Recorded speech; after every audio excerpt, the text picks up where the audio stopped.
Welcome to Soul Spirit Stories. See? If you are new here, don't forget to like, subscribe, and turn on the notification bell to get more heart-touching and inspiring stories every day. Now let's begin today's story.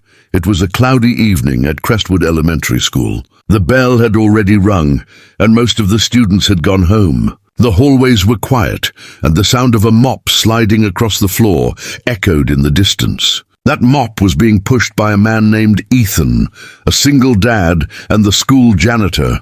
Ethan had been working there for nearly 5 years.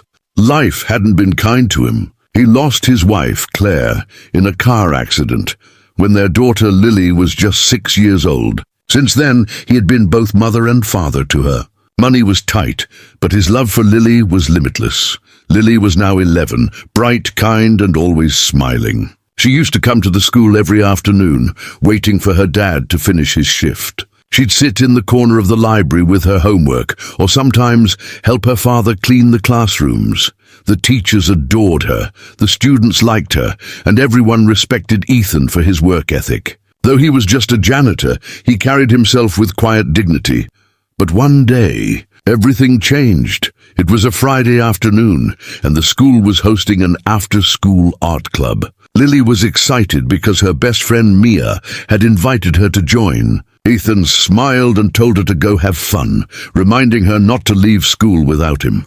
"Promise me, sweetheart," he said, kneeling down to her level. "Don't leave with anyone until I come get you." Lily nodded cheerfully. "Promise, Daddy?" As the hours passed, Ethan continued cleaning the gymnasium.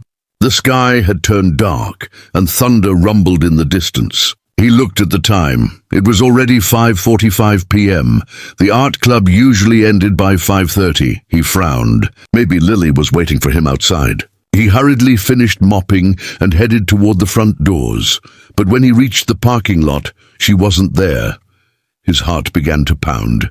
He looked around, no sign of her. He ran toward the art room, but it was empty. Desks were pushed aside, the lights were off, and the smell of paint still lingered in the air. "Lily," he called out. No answer. Just as panic started to set in, he heard a car engine start outside. He looked through the window and saw a silver sedan parked near the gate, and then his heart stopped. Lily was walking toward the car, and a man he didn't recognize was waving at her from the driver's seat. Without a second thought, Ethan dropped the mop and ran as fast as he could. "Lily, don't get in the car!" he yelled at the top of his lungs. His voice thundered through the empty parking lot, startling the man and the little girl. Lily froze, turning around. The man in the car, tall, wearing a cap and sunglasses, immediately looked nervous. He tried to start the engine, but Ethan was already sprinting toward them. "Dad?" Lily said, confused. "He said you sent him to pick me up." Ethan's voice cracked with fear and fury. "Get away from that car, Lily, now!" The man panicked, slammed the accelerator, and sped off, tires screeching. Ethan barely caught a glimpse of the license plate before it disappeared down the road. He dropped to his knees, grabbing Lily and pulling her into his arms. "Oh my God, sweetheart. Are you okay?" She nodded, shaking. "Daddy, he said he was your friend. He said you were busy and asked me to come with him." Tears filled Ethan's eyes. Never go with anyone unless I tell you myself, okay? Never." She hugged him tightly, trembling. Within minutes, the school principal and a few teachers rushed outside, alerted by the noise. Ethan told them what happened, and the police were called immediately. They filed a report and began investigating the incident as a possible attempted abduction. Ethan couldn't sleep that night. He kept replaying the moment in his mind. What if he had been just 1 minute late? What if he hadn't noticed? He sat by Lily's bedside, holding her hand until she fell asleep. The next few days were tense. The police visited again and showed Ethan some CCTV footage. The man's face was still unclear, but they found that the same car had been spotted near the school twice that week. It wasn't random. Someone had been watching. Ethan became extra cautious. He started picking up Lily from every class himself and never let her out of sight. Weeks passed, and things slowly began to return to normal, but the fear never truly left him. He still had nightmares about that day. His daughter walking toward that car, completely unaware of the danger. Then one morning, something strange happened. Ethan was mopping the hallway when he overheard two teachers talking in the staff room. "Did you hear about Mr. Harlow?" One of them whispered. "The investor who was supposed to visit the school. His niece goes here." "Yes, I heard," the other said. "Apparently she's been having issues with her driver lately. Something about him acting suspicious." Ethan froze. Her driver acting suspicious. He walked over politely. "Excuse me, Mom," he said. "Did you say a driver?" "What happened exactly?" The teacher looked surprised. "Oh, Ethan, yes. I don't know all the details, but the CEO, Mr. Harlow, fired his driver recently. The man had a criminal record that no one knew about." Ethan's chest tightened. "Do you know his name?" She frowned, trying to recall. "Something like Marcus Lane." Ethan's mind spun. That name sounded familiar. It was the same name he'd heard when the police were talking about potential suspects in Lily's case. That night, he called the detective who had been handling their report. The officer confirmed it. Marcus Lane was wanted for questioning in multiple child abduction attempts. Ethan's heart sank. That man could have taken Lily that day. He sat in silence, tears streaming down his face. He thanked God for that moment of instinct, that gut feeling that made him run. But the story didn't end there. A few days later, Ethan received a call from Mr. Harlow, the CEO himself. He wanted to meet Ethan personally. When Ethan arrived at Harlow Industries' office, he felt out of place among the glass walls and expensive furniture. Mr. Harlow, a tall man with grey hair and a calm voice, greeted him warmly. "Ethan," he said, shaking his hand, "I heard about what you did.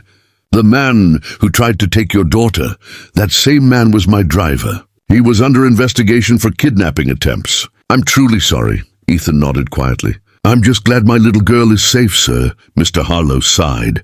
"I can't imagine how you felt, but I wanted to thank you. Your quick action not only saved your daughter, but your warning helped us identify a predator who had been targeting children from our community." Ethan blinked, surprised. "What do you mean?" Mr. Harlow showed him a folder. Inside were photos, records, and police notes. Marcus Lane had been following multiple families, pretending to be a friend or relative to gain children's trust. But since Ethan reported the car and shouted that day, it led the authorities straight to him. Marcus had been caught 2 days ago. Ethan sat back. Overwhelmed, Mr. Harlow continued. "Because of you, 3 other families were saved from the same fate. You're not just a janitor, Ethan. You're a hero." Ethan smiled faintly, wiping his eyes. "I'm just a father, sir. That's all?" Mr. Harlow looked at him for a moment, then said, "Well, this father deserves something better." He offered Ethan a new position, head of maintenance for the entire district schools. It came with better pay, benefits, and flexible hours to spend more time with Lily. Ethan was speechless. "Sir, I don't know what to say." "Say you'll take it," Harlow said with a smile. "You earned it." Ethan accepted with tears of gratitude in his eyes. When he got home, he found Lily in the living room, playing with her dollhouse. "Daddy, how was your day?" she asked. Ethan knelt down and hugged her tightly. "It was a good day, sweetheart." "A really good day," she laughed. "You're hugging too tight, Daddy." He chuckled softly. "I just love you so much." From that day on, their lives began to change. Ethan's new job gave them stability. He was able to move them into a safer neighborhood and even save for Lily's future. But even with all the blessings, he never forgot that moment. The sound of his own voice echoing across the parking lot, yelling, "Don't get in the car." It became a memory that defined him, not as a janitor, not as a hero, but as a father who refused to let fear take what he loved most. A few months later, at a school assembly, the principal invited Ethan to speak to the students and parents about child safety. Nervously, he stood on stage, looking out at dozens of faces, some smiling, some tearful. He took a deep breath and began. "I'm not a teacher, and I'm not a rich man," he said. "I clean classrooms. I fix broken lights. But I learned something that day, that danger doesn't always wear a scary face. Sometimes it looks friendly. Sometimes it says, 'Your dad sent me,' and that's why we all need to be careful." He looked toward Lily, sitting proudly in the front row. Love your children enough to teach them caution. Make sure they know who to trust and when to say no, because 1 second of hesitation can change everything. When he finished, the room erupted in applause. Parents wiped their eyes. Teachers hugged him. And Lily ran up to the stage, wrapping her arms around him. "I'm proud of you, Daddy," she whispered. He smiled through tears. "I'm proud of you too, sweetheart." From then on, Ethan became more than just a janitor at Crestwood Elementary. He became a symbol of courage, love, and the strength of a parent's instinct. The school even started a safety campaign in his honor, called "Don't Get in the Car." Posters were placed in every classroom, teaching children how to stay safe and alert. Ethan didn't seek attention or praise. He just